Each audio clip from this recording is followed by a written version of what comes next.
여야도 다 안다 이거예요. 공화당 국회의원들도 의원들도 상원이든 하원이든 다 안다 이거. 다 아는데 대부분이 트럼프한테 깨끗하게 물러나라고 말 안 한다. 왜 그럴까요? 왜 말을 안 할까요?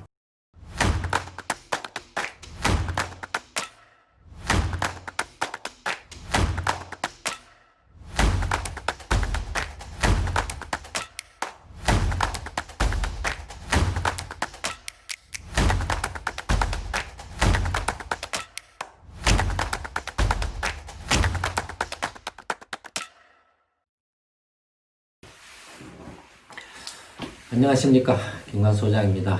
지난주에는 동영상 촬영을 못했습니다. 연구소 내부 사정으로 인해서 촬영을 못하고 이번 주에 다시 촬영을 시작했는데, 촬영을 못한 내부 사정 중에 하나가 지난주에 기존의 사무실 정리하고 재택근무로 전환을 작업을 좀 하느라고 지난주에는 동영상 촬영을 못했습니다. 재택근무 체제로 바꾸려고 생각을 한 것은 오래됐어요. 코로나19가 발생을 해서 그것 때문에 했다라기보다는 생각은 몇 년 전부터 했던 것 같아요. 그동안에는 생각만 그렇게 했지 실제로는 못했죠. 기술적인 이유 때문에 못했습니다. 연구자들 간에 서로 회의도 해야 되고 또 소통도 해야 되고, 작년까지만 해도 그걸 할 수 있는 디지털상의 기술이 발달하지 못했던 것 같아요. 코로나19가 발생하고 나서 갑자기 줌이라든지 앱엑스라든지 순식간에 나왔잖아요. 그 전까지만 해도 그런 것들 걸림돌이 돼서 사실은 재택근무 체제로 좀 바꾸고 싶다라고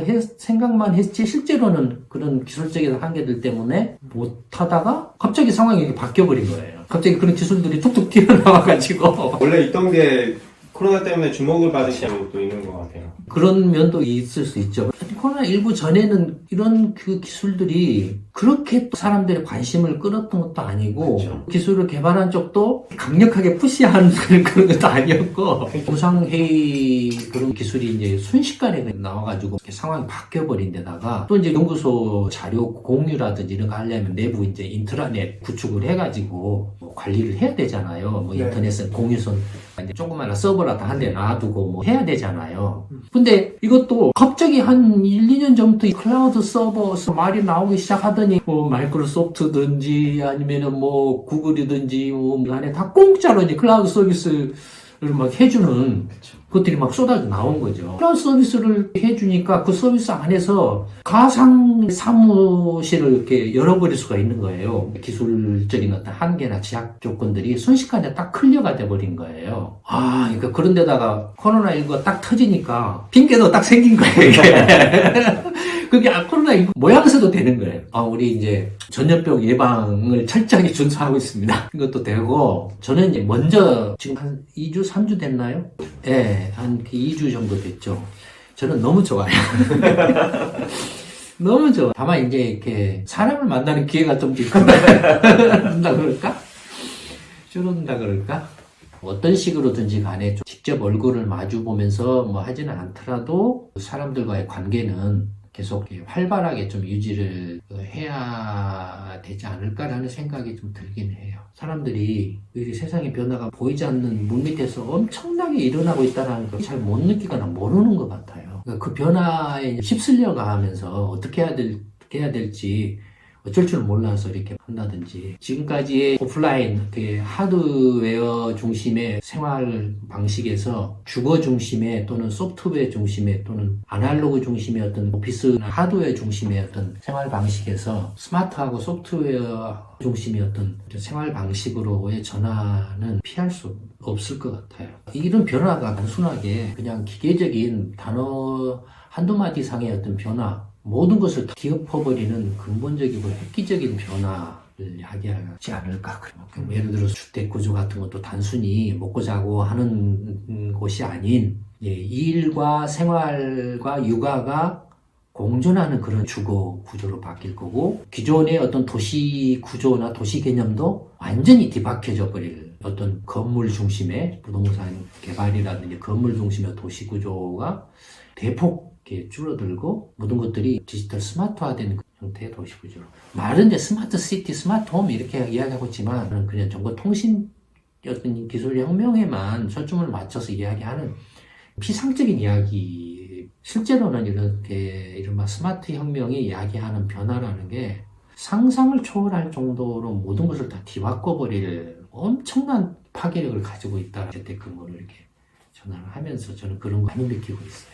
방금 말씀드렸던 도시 구조 자체가 근본적으로 이렇게 무작위적이고 난개발 방식의 건물 중심이나 어떤 시설물 중심, 하드웨어 인프라 중심의 어떤 도시 구조나 설계 구조에서 생활과 육아와 일이 주거 안에서 이렇게 일어나는 주택을 어떤 비즈니스가 일어나고 네트워크화된 말 그대로의 클라우드 서비스라든지 영상회의라든지 아니면은 어떤 여러 가지 SNS를 중심으로 해서 기존의 출퇴근이나 사무실이다, 뭐 공장이다, 회사다, 뭐 상점이다, 쇼핑이다. 물론 완전히 다 없어지지는 않겠죠, 이제. 아마 이런 변화가 순식간에 일어날 가능성이 있을 것 같아요. 이런 세상의 변화를 제대로 내다보고 거기에 누가 그대로 이렇게 선점해서 대응해 갈 것인가. 이건 단순히 개개인이나 어떤 뭐 자영업자나 어떤 기업 차원의 문제가 아니라 국가적 차원의 문제죠. 지금의 한국의 현실을 생각하면 절망적이죠. 항상 끝에는 좋게 이야기를 하는. 근데 실제 모든 문제 거기에 달려있기 때문에 그렇죠. 모든 미래가 달려있기 때문에 그렇죠. 지금 뭐 문재인 정권이나 민주당이 완전히 난장판이고 뭐 막가파 식으로 됐는데, 그러면은 문재인 정권을 이렇게 욕하고 뭐 민주당을 비난하고 한다라고 그래서 그러면 이런 세상 엄청난 변화가 저절로 일어나느냐. 세상의 변화를 내다보고서 비전을 세워서 국민들한테 그걸 납득할 수 있게 설득을 시키고 그걸 또 실현할 수 있는 국가 경영 전략을 세우고 액션 플랜을 짜서 실제로 실행을 해가지고 성과를 내서 국민들한테 정말로 나라를 제대로 잘 경영을 하고 있어라고 평가를 받은 그런 정치 세력이 있었냐 이거예요. 전부 그냥 옛날로 되돌아가서 시대야 모든 것이 반독재 투쟁 뭐 이런 것이었잖아요. 상기시대 끝나고 21세기로 넘어 들어와서도 여전히 청산이 30년 전, 50년 전, 100년 전으로 되돌아가서 진영물이네 뭐네 담론이 다들 지금 힘들어하고 어려워하고 있나요? 경제 문제 때문에 그렇잖아요. 근데 그런 문제들에 대해서 어느 정권이 지금까지 제대로 문제 해결력을 보이고 성과를 내왔냐 이거예요. 그러면 이제 문재인 정권하고 민주당이 개판 쳤으니 다음에 국민의힘? 그럼 국민의힘이 정권 잡으면 또 어떻게 될 거예요? 그 전에는 개판 쳤잖아요. 그런 개판 쳤는데 이제 이번에는 잘한다? 프랑스 같은 경우를 보면 그나마 저는 이제 유럽사에서 프랑스가 조금은 가망이 좀 있다라고 보는 게, 마크롱이라는 새로운 제3의 정치 세력, 프랑스 얼마나 당이 많아요. 거대 양당이 구조해서 굉장히 군소정당들이 많잖아요. 연합들이 많잖아요. 기존 정당들이 말도 안 되는 진영 논리나 뭐 담론이나 뭐 결과적으로 난장판을 이렇게 쳐오다 보니 나라가 이제 엉망이 된, 정치적인 면에서 엉망이 됐느냐 아니면 정치적인 면에서 엉망이 되느냐 군사적인 면에서 엉망이 되느냐, 아니에요. 경제가 엉망이 된 거죠. 네. 프랑스 경제가 엉망이 돼서 프랑스 사람들이 먹고 살기 힘들어. 못 살겠어. 이렇게 돼서 진보 정당도 맞냐 보수 정당도 아니야. 다 갈아치워야 돼. 그래서 이제 마크롱이 나온 거잖아요. 나와서 마크롱이 보여준 것은 정치적 리더십을 보여주고 있잖아요. 네. 먼저 경제 문제가 가장 핵심이고 중요합니다. 이 문제를 해결하려면은 규제를 풀어야 됩니다. 이러면 너무 지나친 사회주의적인 어떤 규제라든지 복지정책이나 이런 것들을 풀어야 됩니다. 이건 너무나 세대 간의 불균형도 심화될 뿐만 아니라 경쟁력도 이렇게 악화되고, 그다음에 너무 지나치게 노조가 강성해가지고 글로벌 경쟁 시대에서 프랑스가 계속 탈락하고 있다. 개혁을 해야 됩니다. 경쟁력을 이렇게 회생시킬 수 있는 범위 안에서 또는 뭐 자기 힘으로 먹고 살 수 있는 능력을 키울 수 있는 시기에 노동시장의 유연성이라든지 자력으로 자기의 삶을 책임질 수 있는 사회보장제도의 개혁이라든지 이런 것들을 이렇게 설명을 하고, 심지어는 길거리 나가서도 설득을 하고 이야기를 하고, 그래서 그런 정치적 리더십을 발휘를 해. 기존 정당들을 싹 물갈이 해가지고 중도 세력으로 신당 만들어가지고 물갈이하고, 문제가 생기면은 바로바로 가서 토론을 해서 설득을 시켜서 문제를 풀어가는 방식으로 하고, 그 다음에 프랑스 경제가 좀 더 유연해야 되고 자력으로서 자기 삶을 책임질 수 있는 경제 시스템을, 자유주의도 아니고 신자유주의도 아니고 그렇다고 사회주의도 아니다 이거예요. 기본이다 이거예요. 그냥 자연의 동물의 세계를 봐도 자기 힘으로 자기 삶을 책임지지 못하는 동물들은 도태되잖아요. 인간 세계도 마찬가지. 기본 기본적으로는 자기 힘으로 자기 삶을 책임질 수 있는, 최대한 책임질 수 있는 그런 시스템을 만들어 놓고, 그 다음에 그래도 책임을 질 수 없는 사람들에 대해서 공동체적으로 보호를 해줄 수 있는 그런 안전망을 구축을 하는 게 순서다라는 거죠. 근데 자기 힘으로 자기 삶을 책임질 수 있는 그런 시스템이 구멍이 뻥 뚫려가지고 자기 힘으로 자기 삶을 책임질 수 없는 탈락자나 그 예비군들이 무더기로 쏟아지고 있고 그 뚫린 구멍은 그대로 계속 놔두거나 더 커지고 있는데 그걸 막겠다라고 이렇게 정책을 지금까지 그렇게 해서 성공한 나라가 있냐요. 그렇게 해가지고 빚 폭증하지 않은 나라가 있냐요. 지금 다들 한계 부딪혔잖아요.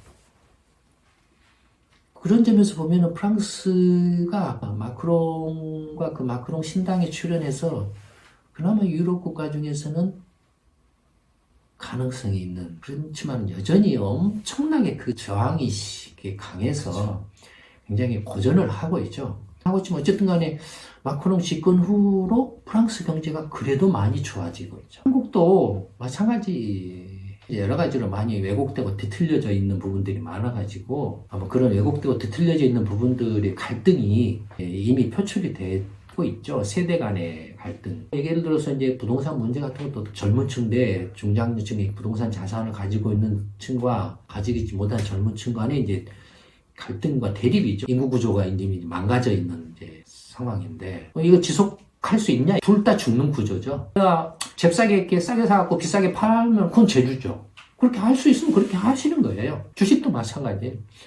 싸게 사가지고 비싸게 팔아서 돈 벌면 그건 제주인 거예요. 나쁘다고 안 해요. 뭐냐면 나라 전체로 봤을 때 끓이는 뭐네 하면서 부동산이나 주식이나 이런 것에 몰빵을 하죠. 이 지금 코로나19로 인해서 경제가 더 망가져 있는데 길이 없으니까 유일한 그런 그치.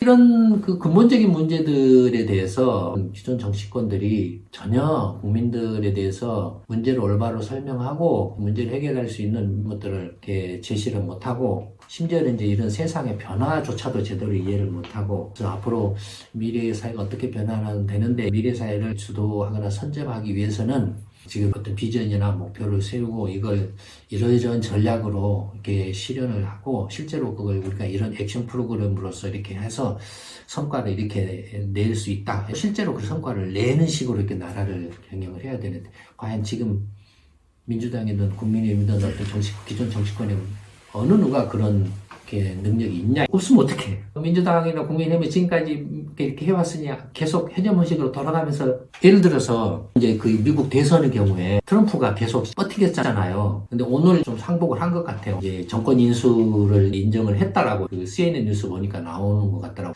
근데 문제는 뭐냐 하면 미국 경우에도 문제가 심각한 게 예를 들어서 누가 봐도 트럼프 선거에서 패배했고 선거 불복이 망나니 짓이고 누가 봐도 다 안다 이거예요. 공화당 국회의원들도 의원들도 상원이든 하원이든 다 안다 이거. 다 아는데 대부분이 트럼프한테 깨끗하게 물러나라고 말 안 한다. 왜 그럴까요? 왜 말을 안 할까요? 공화당 국회의원들이 의원들이 상원이든 하원이든 어느 누구도 나서서 트럼프한테 깨끗하게 인정하고 승복하고 물러나는 게 미국의 민주주의 발전에 도움이 된다. 그 다음에 당신이 나중에 감옥에 안 가는 지름길이기도 하다 라고 나서서 말을 해야 되잖아요. 근데 거의 대부분이 말 안 한다는 거예요. 왜 그럴까요? 제가 생각한데 어쨌든 간에 이번에 이제 트럼프 대 반 트럼프 선거였어요. 트럼프가 7,300만 표, 바이든이 한 8,000만 표 가까이 얻었어요. 그러니까 공화당 이제 그 상원이나 하원 의원들 입장에서 보면 트럼프가 7,300만 표를 얻었어요. 지금 나서서 트럼프한테 깨끗이 물러나라고 하면은 다음 자기 선거 나가서 찍힌다라는 거예요. 눈치를 본다라는 거예요, 서로.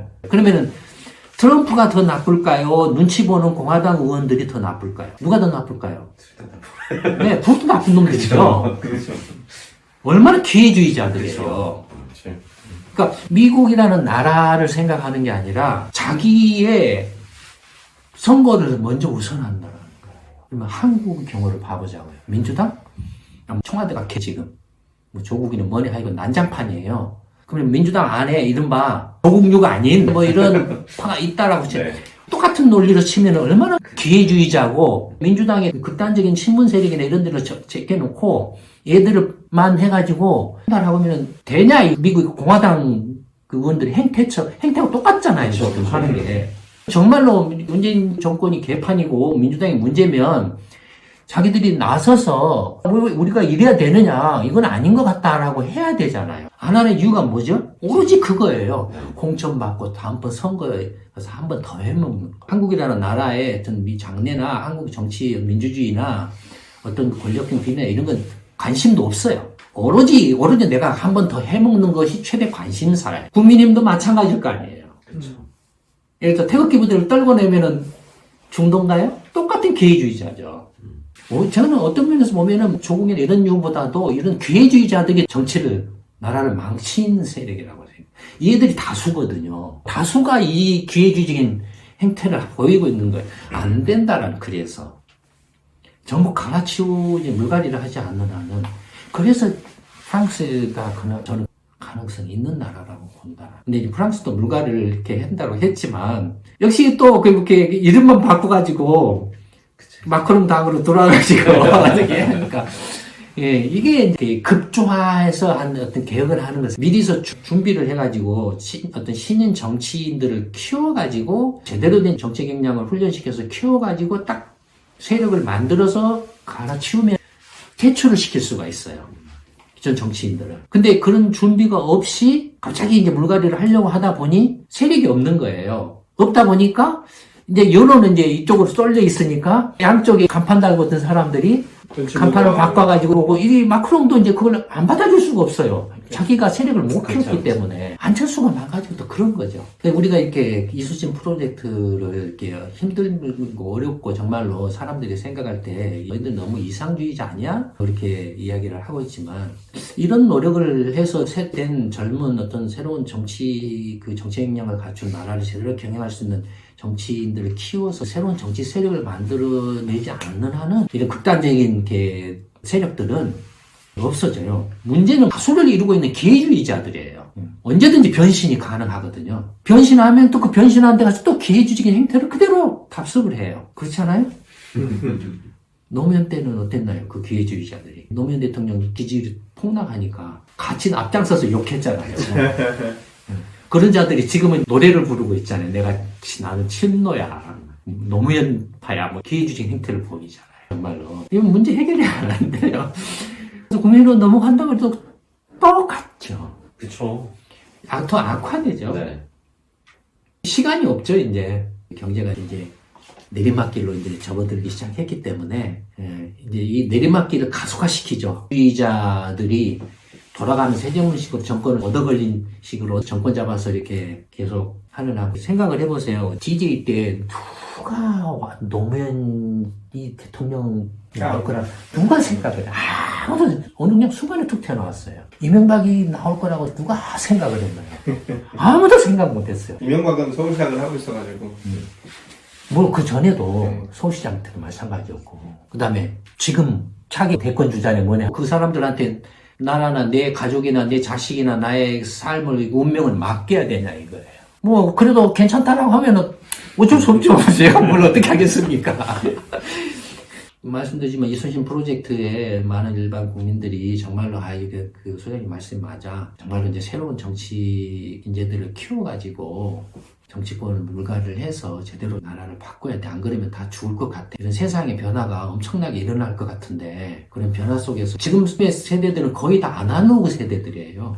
행태도 전부 아날로그적인 행태를 하고 있어요. 그렇죠. 세상의 변화가 어떻게 일어나고 있고 어떻게 일어날 것인지에 대해서 전혀 이렇게 모르고 있고, 그저 변화에 휩쓸리다가 이제 속절없이 당하니, 나 못 살겠어, 죽겠어, 나 좀 어떻게 해줘, 그래, 너 30만원 줄게, 40만원 줄게, 50만원 줄게, 뭘 줄게, 뭐 이런 식으로. 어느 놈한테 해서 돈을 뜯어갖고 그걸 주냐 이거예요. 돈 버는 놈이 없는데 왜 집값이 올라가고 주가는 올라가냐 이거예요. 기업들은 망가지고 있는데, 현대차 같은 거, 자동차 같은 거 난리잖아요. 지금 앞으로 이렇게 상황이 어떻게 급반전할지. 뭐 지금 이제 전기차가 이제 바로 이제 목전에 다가와 있는데, 전기차로 가면은 그 3만 개가 넣는 부품이나 이런 회사 어떻게 될 건지, 어떻게 돼야 되는지, 일자리 어떻게 돼야 되는지, 출산율이 완전 0.8명, 일 안 낳는다는 소리잖아요. 아예 대책이 없이 무너지는 거예요. 그런 문제들을 해결할 수 있는, 현명하게 해결할 수 있는 방법이 있어요. 많은 연구와 고민을 통해서 그런 통찰과 지혜를 발휘를 해가지고 그런 대안들을 많이 연구를 해놨어요. 조금 더 냉정하게 세상의 변화에 대해서 한번 생각해 보시고 이순신 프로젝트에 관심을 가지시고 참여해 보십시오. 제가 생각하기에 그것만이 유일한 파워라고 생각합니다. 오늘 동영상 촬영은 이걸로 마치도록 하겠습니다.